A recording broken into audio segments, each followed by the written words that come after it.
नमस्कार, दीप्स किचन मराठीमध्ये मी दीपाली आपलं मनापासून स्वागत करते। चला तर मग आजच्या आपल्या रेसिपीला सुरुवात करूया। आज मी तुम्हाला मिरचीचा खरडा कसा करायचा ते दाखवणार आहे।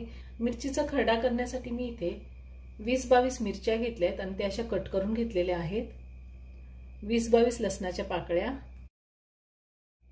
एक मीडियम साइजचा टोमॅटो मी कट करून घेतलेला आहे। अर्धी वाटी ओलं खोबरं घेतलेलं आहे। ओलं खोबरं तुम्ही किसूनही घेऊ शकता किंवा मिक्सर मधून फिरवूनही घेऊ शकता। हे मिक्सर मधून फिरवून घेतलेले।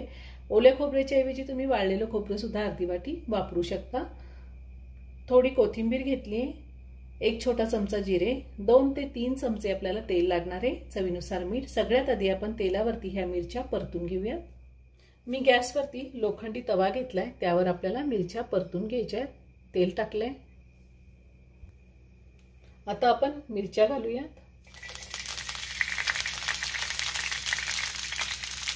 गॅसची फ्लेम मी मीडियम ठेवून ह्या मिरच्या मऊ होईपर्यंत भाजून घेणार आहे।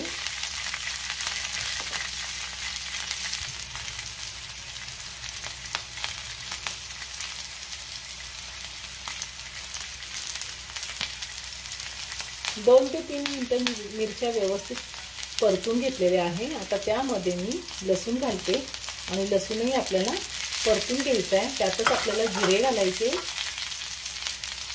जिरे घालूया आणि व्यवस्थित परतून घेऊया। आता आपल्याला यामध्ये खोबरं घालायचंय। मी 2 मिनिटं लसूण व्यवस्थित परतून घेतलाय, त्यातच मी खोबरं घातलंय आणि त्यातच आपल्याला टोमॅटोही घालायचा आहे।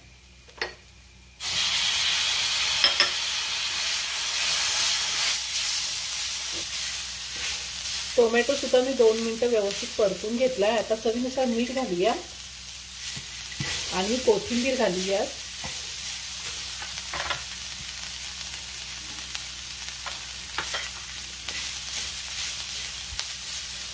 आता मी गॅस बंद करते आणि हे थोडं थंड होऊन देते। हिरवी मिरची, लसूण, टोमॅटो, कोथिंबीर, खोबरं हे सगळं थंड झाले।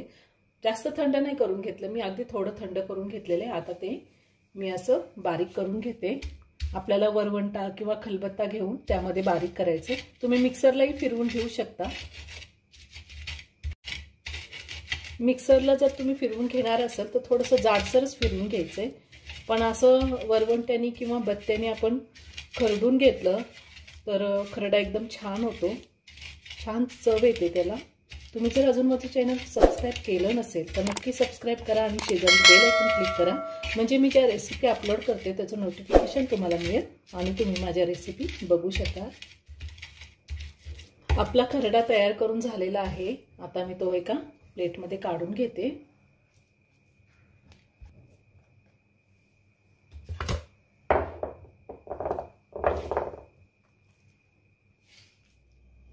तयार झाला मिरचीचा ठेचा। चपाती किंवा भाकरी सोबत खूप छान लागतो, एकदा नक्की करून पहा। व्हिडिओ जर आवडला तर व्हिडिओला लाईक आणि शेअर करायला विसरू नका। रेसिपी आवडली असेल तर कमेंट करून नक्की कळवा।